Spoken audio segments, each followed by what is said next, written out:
Hi Forex fam. So today I am going to explain you the fishery fishery 1 first chapter aquatic weeds, fish predators and fish diseases. तो ये chapter मैं जिन notes से आपको explain करने वाली हूँ वो मेरे खुद के नोट्स हैं जो कि मैंने अपने टेलीग्राम पे अवेलेबल कर दिए. तो so let's get on to the chapter. सो aquatic weeds, fish predators and fish diseases and the controls. सो ये तीन पार्ट्स में हम पढ़ेंगे. एक aquatic weed part 1, then fish predators and fish diseases is the part 3. So aquatic weeds is what? Aquatic weeds मतलब जो भी प्लांट पानी में रहने वाले सारे तरह के प्लांट्स उन्हें हम एक्वेटिक वीड्स कहेंगे, जिनका क्लासिफिकेशन दो तरीके से होगा. जोन वाइज क्लासिफिकेशन होगा and habit and the habitat wise. So zone wise classification में जो आते हैं वो आते हैं बॉटम जोन वेजिटेशन वाले, मतलब जो सबसे पानी के सबसे नीचे वाले वेजिटेशंस हैं जो कि bottom of the water body पे अवेलेबल हैं, जैसे कि blue algae, green algae. Then second zone होता है वो होता है सबमर्ज, लेकिन वो रूटेड है एक्वेटिक वेजिटेशंस, मतलब सबमर्ज यानी जो पानी में डूबे हुए हैं, जो ग्रो करते हैं अंडर द वाटर सरफेस, लेकिन वो हमारे बॉटम ऑफ द जो सी की जो वाटर है उससे रूटेड है. इसके एग्जांपल्स है hydrilla, vallisneria. Then third zone is of unattached submerge free floating vegetation. पानी के अंदर तो है लेकिन वो उनके रूट्स जो है वो कहीं ग्राउंड पे रूटेड नहीं है, कहीं ग्राउंड पे जड़े हुए नहीं हैं. सेराटोफाइलम एंड यूट्रिकुलेरिया इसका एग्जांपल है. Then zone of surface vegetation जो कि फ्लोट करे वाटर के सरफेस पे, जिसमें दो तरह के आते हैं. एक तो माइक्रो फाइटोप्लैंक्टन, माइक्रो मतलब छोटा, फाइटो मतलब प्लांट लाइक, प्लैंक्टन मतलब जो कि पानी में खुद अब पैसिवली तैरता है. प्लैंक्टोनिक अलगी जो कि रैपिडली प्रोलिफरेट मतलब बहुत जल्दी ग्रो करने लग जाता है थ्रू आउट उस वाटर सरफेस के ऊपर और अलगल ब्लूम्स बनाने लगता है, उन्हें हम माइक्रो फाइटोप्लैंक्टन कहते हैं. हायर एक्वेटिक प्लांट्स मतलब जिनके लीव्स होते हैं बड़े बड़े, मैक्रो वेजिटेशन मतलब वो बड़े होते हैं साइज़ में, जो उनके लीव्स वाटर सरफेस पे फ्लोट करते हैं, उनके रूट्स जो होते हैं वो हैंग करते हैं नीचे, जैसे कि आइकॉनिया, लेमना, पिस्टिया, अजोला, ये सारे. अब नेक्स्ट थिंग इज़ अब इन क्लासिफिकेशन जो है वो है हैबिट एंड हैबिटेट वाइज. अब जैसे यहाँ पे भी वैसे ही एक्चुअली जोन को हमने डिवाइड किया है सब बॉटम, सबमर्ज जो कि रूटेड है, उसके ऊपर सबसे नीचे बॉटम, उसके ऊपर सबमर्ज बट वो रूटेड है. देन सबमर्ज बट अनरूटेड, इनके रूट्स ऊपर ही है. देन वाटर के सरफेस पे तैरने वाले, उसमें हमने छोटे, माइक्रो एंड मैक्रो को डिवाइड किया. अब नेक्स्ट होता है हैबिट और habitat wise. Habit and habitat wise में आता है फ्लोटिंग जो कि तैरने वाले प्लांट्स है, जैसे कि लेमना, पिस्टिया, जोला. देन एमर्जेंट जो कि मतलब ये बॉटम से ऊपर आए हुए हैं, एमर्ज हुए हैं, बॉटम में तो है लेकिन कुछ पार्ट उनका एमर्ज हुआ है ऊपर सरफेस के ऊपर, जिन्हें हम कहते हैं निम्फिया, निम्फॉइड एंड नेलिम्बो. देन सबमर्ज में आते हैं जो कि पानी के सरफेस के अंदर है लेकिन रूटेड है, हाइड्रीला, वेलिस्नेरिया. और अनरूटेड जो कि पानी के सरफेस के अंदर तो है लेकिन उनके रूट्स जो है वो ग्राउंड को टच नहीं कर रहे हैं, सेराटोफाइलम एंड यूट्रिकुलेरिया. मार्जिनल मतलब वाटर सरफेस की जो सतह होती है, ये जो होती है साइड की जो पर सरफेस वहाँ पे मार्जिन पे है, टाइफा एंड सेगिटेरिया. फिलामेंटस अलगी, अलगी का एक जो फिलामेंटस अलगी जो फिलामेंट्स बनाती है, स्पाइरोगायर एंड पिथोफोरा. एंड प्लैंक्टोनिक अलगी, प्लैंक्टन मतलब स्मॉल वाटर बॉडी, वो एक्वेटिक ये होती है जो कि पैसिवली पानी के साथ फ्लोट करती है, उन्हें हम प्लैंक्टोनिक अलगी कहते हैं. एनाबेना, ऑसिलेटोरिया, माइक्रोसिस्टिस एंड एयूरोजिनोसा, ये सारे जो हैं हमारी, ये जो हैं कि हमने क्लासिफिकेशन किया कि एक्वेटिक वीड्स मतलब पानी में किस तरह के प्लांट्स हैं, उन्हें हमने दो तरीके से क्लासीफाई किया, जोन वाइज और हैबिट एंड हैबिटेट वाइज. इसका 10 मार्क्स का क्वेश्चन आता है. यहाँ पे मैंने लिखा है मार्च 19 और 2023 में एक्वेटिक वीड्स और उनके कंट्रोल पे क्वेश्चन आया हुआ है.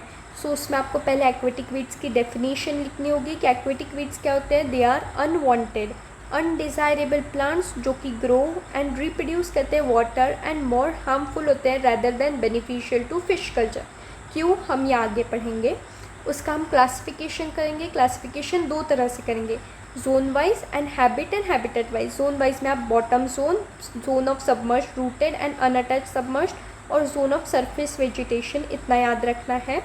ये जो शॉर्ट नोट्स है ये आपको एक तरीके से माइंड मैप बनाने के लिए प्रोवाइड किए हैं मैंने इस माइंड मैप को लर्न कर लिया था और इसे फिर हम एक्सप्लेन कर सकते हैं अपनी खुद की लैंग्वेज में। बस ये सारे एग्जांपल्स लर्न कर लेना, जितनी बार ज़्यादा बार पढ़ोगे तो ऑटोमेटिकली आपको याद रह जाएंगे। एक इसके 2 एग्जांपल भी लर्न किए तो सफिशिएंट है। अब इसमें क्या इम्पोर्टेंट है, ये फिशरी की बुक है जिसके नोट्स मैं आपको ऑलरेडी टेलीग्राम पे प्रोवाइड कर दूँगी। यहाँ पे देखो, पिस्टिया का डायग्राम इंपॉर्टेंट है, मार्च 23 में आया था। देन निम्फिया का डायग्राम इंपॉर्टेंट है, ये डायग्राम्स इंपॉर्टेंट है। हाइड्रिला का डायग्राम इंपॉर्टेंट है, मैंने ऑलरेडी यहाँ पे मार्किंग्स करके रखी है कि कौन सा डायग्राम इंपॉर्टेंट है। So now we will learn about कि एडवांटेजेस और डिसएडवांटेजेस क्या है इन एक्वेटिक वीड्स के। So what are the advantages? Natural food है, ये जो प्लांट है ये एक नेचुरल फूड है ना हर्बीवोरस स्पीशीज़ ऑफ फिशेस के लिए। जो भी species of fishes plant like matter पे डिपेंड करती है उनके खाने के लिए, उनके लिए एक नेचुरल फूड का काम करता है। फर्टिलाइज करता है उस पॉन्ड को, उस पॉन्ड में एक न्यूट्रिएंट की तरह काम करता है। उसकी जो सॉइल है उसकी कैपेसिटी अच्छी करता है। शेड और शेल्टर्स प्रोवाइड करता है मेनी स्पीशीज़ को। कुछ फिशेस की स्पीशीज़ होती है जिन्हें रिक्वायर्ड होते हैं शेड्स, ताकि वो अपने प्रेडेटर्स से छुप सके, तो उनके लिए शेड्स और शेल्टर्स प्रोवाइड करते हैं। देन अगर प्लांट है तो वो ऑक्सीजन रिलीज़ करेगा, तो मतलब उस वाटर बॉडी को, उस पॉन्ड को ऑक्सीजनेट करेगा। स्पॉनिंग बेड्स अवेलेबल करता है जिस पे फिशेस अपनी एग्स ले कर सकें। देन ये रिड्यूस करता है turbidity of the water. Turbidity मतलब गढ़ूरपना of the water has been reduced. So ये सारे तो एडवांटेजेस हैं। आप सिर्फ ये मेन वर्ड्स याद रख लो, फिर बाद में आप उसका स्टेटमेंट में कन्वर्ट कर सकते हो। Now what are the disadvantage? Because क्यों हमें एक्वेटिक वीड्स का कंट्रोल करना पड़ रहा है, क्यों हमने उन्हें अनवांटेड कहा था हमारी डेफिनेशन में, जैसे आप देख सकते हो अनवांटेड एंड अनडिज़ायरेबल प्लांट्स क्यों कहा था हमने? बिकॉज उनके कुछ डिसएडवांटेजेस हैं। Now what are the disadvantage? अगर वो क्या करते हैं, they reduce the productivity of water body by consuming nutrients. Plants हैं वो उन्हें भी न्यूट्रिएंट्स लगेंगे तो उस वाटर बॉडी की प्रोडक्टिविटी, मतलब उस पॉन्ड की प्रोडक्टिविटी कम करेंगे। अगर बहुत ज़्यादा ग्रोथ हो गई उस प्लांट की तो वो ब्रीडिंग स्पेसेस को रिड्यूस कर देंगे, जो खाली जगह कुछ इसेंशियल होते हैं फिशेस के लिए। और वैसे भी ब्रीडिंग स्पेसेस फिशेस के लिए इसेंशियल है, वरना वो फर्दर उनकी पॉपुलेशन कैसे ग्रो होगी। एक्सेसिव ग्रोथ की वजह से डिप्लीशन ऑफ ऑक्सीजन भी होता है पानी के। देन ब्रीडिंग स्पॉट्स जो होते हैं प्रेडेटरी एक्वेटिक इंसेक्ट्स, जो भी इन फिशेस या फिर इंसेक्ट्स हैं जो कि प्रेडेटरी हैं, मतलब जो फिश को खाना चाहती है, तो उन्हें भी ब्रीडिंग स्पॉट्स मिलेगा इनके ग्रो होने के वजह से, तो उनकी भी पॉपुलेशन बढ़ेगी। और अगर प्रेडेटर्स की पॉपुलेशन बढ़ेगी तो वो फिशेस को किल करेंगे, हमारे जो हमें फिशेस चाहिए उनको किल करेंगे। तो ये भी एक डिसएडवांटेज हुआ इसका। देन ऑब्स्ट्रक्ट करता है नेटिंग। नेटिंग मतलब क्या? फ़िश को पकड़ने के लिए जब हम एक नेट डालते हैं तब अगर बीच में अगर ये सारी प्लांट की एक्सेसिव ग्रोथ हो जाए तो वो क्या करेगा, हमें तकलीफ़ देगा कि आप उसमें से फ़िश निकाल सको। ये प्लांट्स ही हाथ में आते जाएंगे हर बार। ओवर सैचुरेशन ऑफ ऑक्सीजन होगा, इतने सारा डेंस वेजिटेशन होगा, इतने ज़्यादा ग्रोथ होगी तो ज़्यादा ऑक्सीजन रिलीज़ होगा, इतने की तो ज़रूरत भी नहीं है।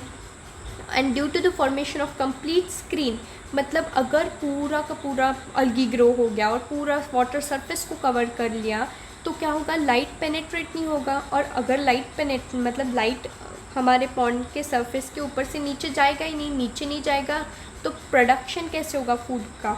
नीचे की जो भी अपने प्लांट्स हैं वो फूड कैसे बनाएंगे? सो ये सारे जो हैं ये डिसएडवांटेजेस है उन एक्वेटिक वीड्स के, इसीलिए हम अब उन एक्वेटिक वीड्स को कंट्रोल करते हैं।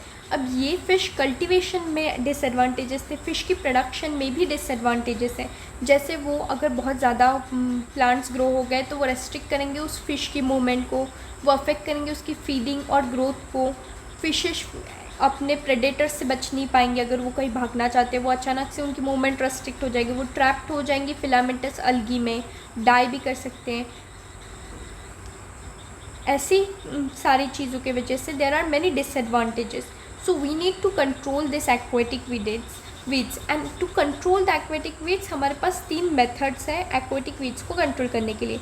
एक फर्स्ट मेथड है manual and the mechanical method. Manual and mechanical method में किसी भी तरह का केमिकल नहीं यूज़ होगा.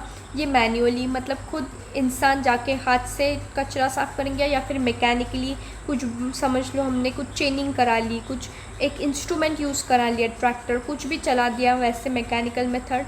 केमिकल मेथड में केमिकल्स यूज़ होंगे और बायोलॉजिकल मेथड में लिविंग कोई भी animal as a predator work करेगा. सो मैनुअल या फिर मैकेनिकल मेथड में डिग्रेडिंग या ड्राइंग हम क्या कर सकते हैं, उस पॉन्ड को पूरा पानी उसका ड्राई करा देंगे तो क्या होगा, प्लांट्स मर जाएंगे, हमने उस एक्वेटिक वीड्स से छुटकारा पा लिया. मूविंग हैंड क्लीनिंग कर सकते हैं, खुद निकाल के हाथ से निकाल रखने पड़ेंगे हमें. प्रिकिंग कर सकते हैं, हाथ से निकालना पड़ेगा. चेनिंग मतलब 2 बुलडोजर्स ऐसे साइड में लगा देंगे इस पॉन्ड के और यहाँ से चेन लेके जाएंगे, चेन सीधी सीधी लेके जाएंगे तो पूरा एक्वेटिक वीड्स निकल जाएगा. बर्निंग आग लगा दी हमने तो सारे प्लांट मैटर जो है वो हमारे एक्वेटिक वीड्स ख़त्म हो जाएंगे. केमिकल मेथड्स में हम केमिकल्स यूज़ करेंगे 2,4-D डाइक्लोरोफिनॉक्सी एसिटिक एसिड नाम से केमिकल है जो यूज़ किया जाता है. टेफिसाइड 80 यूज़ किया जाता है. सिमाजीन सोडियम आर्सेनाइड यूज़ किया जाता है. बायोलॉजिकल मेथड में हम क्या करेंगे, हर्बीवोरस फिशेस यूज़ करेंगे. हर्बीवोरस फिशेस मतलब वो फिशेस जो हर्ब्स पे डिपेंड करती है, मतलब जो ग्रीन मैटर पे प्लांट्स पे डिपेंड करती है अपने फूड सोर्स के लिए. तो ऐसी फिशेस यूज़ करेंगे जिसका एक एग्जांपल है ग्रास कार्प. इंपॉर्टेंट है, 70% इसके बॉडी वेट का ये वीट खा सकती है. मतलब ग्रास कार्प का जितना वेट है उसका 70% एक्वेटिक वीट से खुद अकेली खा सकती है. सो ये सारे कंट्रोल्स हैं जो कि हम एक्वेटिक वीड्स के लिए कर सकते हैं, जिनका यहाँ पे मैंने पूरा दिया हुआ है. मैंने हाईलाइट करके रखा है क्या क्या इंपॉर्टेंट पॉइंट्स हैं जिन पे ग्रीन कलर की मार्किंग्स है वो PYQ में आ चुके हैं. So manual and mechanical method आपको हर एक के बारे में नॉलेज होना चाहिए. केमिकल मेथड, अब सूटेबल हर्बिसाइड क्या हो सकता है. केमिकल मेथड हम यूज़ कर रहे हैं ना 2,4-D टेफिसाइड 80 सिमासिन सोडियम आर्सेनाइड. अब हमें ये जो हर्बिसाइड, हर्बी मतलब क्या होता है, हर्ब्स, ठीक है, मतलब एक्वेटिक वीड, साइड मतलब किलिंग. तो हर्ब्स को किल करने के लिए हम क्या हर्ब जो यूज़ करें उसे हर्बिसाइड कहेंगे. तो वो हर्बिसाइड चीप और इजीली अवेलेबल होना चाहिए, इफ़ेक्टिव होना चाहिए एट फेयरली लो डोसेस पे, कम डोसेस पे ही हमारा काम चल जाना चाहिए. और वो फिशिश के लिए या फिर मैन के लिए टॉक्सिक नहीं होना चाहिए वरना हमें भी हार्म होगा. हमें सिर्फ एक्वेटिक वीड्स को मारना है, उसने हमारे वाटर को पोल्यूट नहीं करना चाहिए पॉन्ड में, उसका कोई एडवर्स इफेक्ट नहीं होना चाहिए और उसका जो भी इफ़ेक्ट है वो नलीफाई हो जाना चाहिए मिनिमम टाइम पीरियड में. अगर कुछ होता भी है तो मतलब जल्दी से जल्दी वो चीज़ इफ़ेक्ट में आनी चाहिए और उसके लिए कुछ स्पेशल या फिर कॉस्टली इक्विपमेंट नहीं लगने चाहिए. ये 2 मार्क्स के लिए आता है. सूटेबल हर्बिसाइड की शॉर्ट नोट मार्च 2018 में पूछा गया था. Then control of floating weeds March 20 में पूछा गया था. आप इसे डायरेक्टली यहाँ से पढ़ लेना और पॉइंटर्स मैंने ऑलरेडी हाईलाइट करके रखे हैं. बायोलॉजिकल मेथड के भी अगेन ग्रास कार्प की डायग्राम इंपॉर्टेंट है, 2 मार्क्स के लिए आती है. तो ये, और अगर कभी आपको बायोलॉजिकल मेथड का कंट्रोल में आप जो भी एक्सप्लेनेशन दोगे, आप जब एग्जांपल दोगे तो ये डायग्राम ड्रॉ करके आना. Now moving on to the next part of this chapter, that is predators. What is predator? Predator is any animal which prey upon the fish is called as the fish predator. मतलब जो fish को खाएगा उसे हम fish predator. अब fish को खाएगा तो हमें अगर फिश कल्टीवेट करनी है तो ये तो हमारे लिए हानिकारक हो गया क्योंकि अगर वो तो फिश को ही खाने लग जाएगा. सो प्रेडेटर्स एनिमल्स भी हो सकते हैं. अब एनिमल्स में कौन, एम्फीबियंस, रेप्टाइल्स, बर्ड्स, इंसेक्ट्स, ये लोग हो सकते हैं. अब इनके कंट्रोल के लिए हम ऑयल इमल्शन यूज़ करते हैं. ऑयल इमल्शन एक हम स्प्रेड कर देंगे जो कि जब भी किसी एनिमल के कांटेक्ट में आएगा उसकी बॉडी में एंटर करेगा, उसके ट्यूब ब्लॉक्स को फ्रैक्चर करेगा और insecticide in half an hour. मतलब क्या, उसके ट्यूब ब्लॉक को फ्रैक्चर कर देगा तो वो सांस नहीं ले पाएगा. इंसेक्टिसाइड मतलब इंसेक्टिसाइड मीन्स किलिंग. इंसेक्ट्स ऐसे इंसेक्ट्स की किलिंग हो जाएगी, हाफ एन आवर में ये अपना काम कर लेगा. टीपॉल B300 एक लिक्विड है जो कि न्यूट्रल एम्बर कलर का है. ये सिर्फ आपको नाम ध्यान में रखना है कि हम कंट्रोल कैसे करते हैं. जेमैक्सिन लिक्विड है जिसमें पेट्रोल एंड डीजल्स होते हैं. Now predatory fishes are important. Which are the predatory fishes? Clarias, batrachus, mystus सिंघाड़ा, रीटा, नंदूस, वालागुआटू. ये सारे नाम आपको याद होने चाहिए as example in predatory fishes पूछे जाते हैं. What is the control of predatory fish. अब इसमें भी दो तरह के कंट्रोल हैं, हम कैसे कंट्रोल करेंगे, मैनुअल और मैकेनिकल कंट्रोल है। देन केमिकल, जिसमें हम piscicide, pisci means fishes, cide means killing, so fish killing के लिए, जो कि प्रेडेटरी फिश किलिंग के लिए यूज़ किया जाते हैं। प्लांट डेरिवेटिव्स हैं केमिकल पेस्टिसाइड में, महुआ ऑयल केक, सेपोरिन होता है 200 to 250 ppm। ये जो भी शॉर्ट नोट्स दिए ना, इसे directly as it is learn कर लो, आपको शॉर्ट नोट्स में इसे आप एक्सपांड कर सकते हो।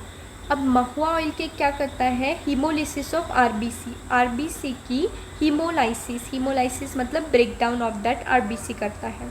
डेरिस रूट पाउडर होता है जिसमें रोटेनॉन, जो कि रेस्पिरेटरी सिस्टम को ब्लॉक करता है।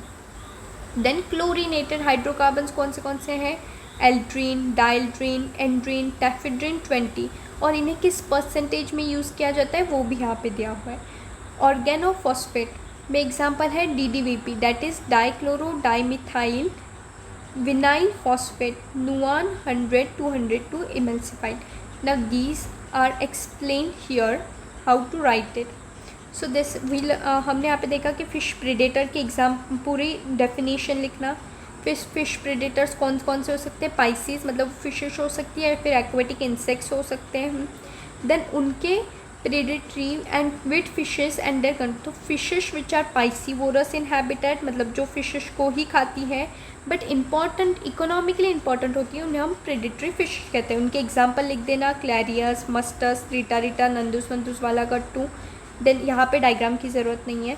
मैकेनिकल कंट्रोल हम कैसे करते सकते हैं, जैसे हम फिशेस को रिपीटेड ब्रैगनेटिंग से निकालते हैं, कंप्लीट रिमूवल पॉसिबल नहीं है इन सब चीज़ों से, लेकिन सो ये सारी चीज़ें भी आप पढ़ लेना, ये 2 मार्क्स के लिए आता है, मार्च 24 में आया था। केमिकल कंट्रोल ऑफ जो वीड फिशेस आते हैं, इसमें इम्पॉर्टेंट है कि जो प्लांट डेरिवेटिव पॉइजन्स जो होते हैं, जैसे महुआ ऑयल केक, ये पूछा जाता है। प्लांट डेरिवेटिव्स पॉइजन्स में कौन से आते हैं, mahua oil cake and derris root powder. ये दोनों इंडिविजुअली 2 मार्क्स के लिए शॉर्ट नोट्स में आ सकता है, जैसे कि महुआ ऑयल केक वाला 2 मार्क्स के लिए मार्च 20 में आया था। ये एक सूटेबल हर्बिसाइड है जिसको फिश टॉक्सिकेंट भी कहते हैं। डेरिस रूट पाउडर भी 2 मार्क्स के लिए मार्च 24 में आया हुआ था।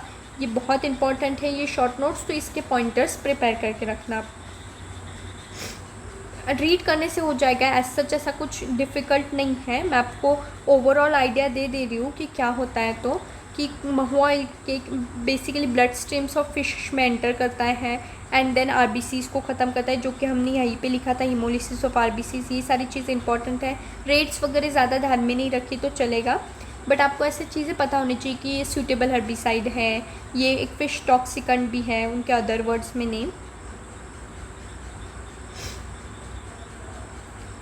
अब प्रेडेटरी और एक्वेटिक इंसेक्ट्स, उनका कंट्रोल कैसे कर सकते हैं। ये एक्वेटिक इंसेक्ट्स का हमने जो ऊपर देखा वो फिशेस के कंट्रोल के लिए था। एक्वेटिक इंसेक्ट्स के कंट्रोल के लिए भी आता है, जो कि 2 मार्क्स के लिए मार्च 18 में आया था। बेसिकली इसमें ऑयल इमल्शन का यूज़ किया जाता है बेटर रिजल्ट्स के लिए, जिसका प्रॉपरली यहाँ पे पॉइंटर्स दिए हुए हैं। यहाँ पे डायग्राम्स की कोई ज़रूरत नहीं है। सो दिस मैंने इस वीडियो में इस चैप्टर का पार्ट 1 एंड पार्ट 2, जो कि एक्वेटिक वीड्स और उसका control, and part 2 fish predators and उनके कंट्रोल को एक्सप्लेन कर दिया है। ये नोट्स फ्री में अवेलेबल है, आप डायरेक्टली इससे पढ़ के आपके कॉन्सेप्ट्स क्लियर, मैंने आपको एक टोटल आइडिया दे दिया है कि इसमें क्या क्या है, आप डायरेक्टली पढ़ के कंप्लीट कर सकते हो यहाँ से, और ये पॉइंटर्स को मेमोराइज़ कर लोगे तो आप आंसर क्रिएट कर सकते हो। Thanks for watching. मैं पार्ट 3 नेक्स्ट में इसके डिसीजेस कवर करूँगी।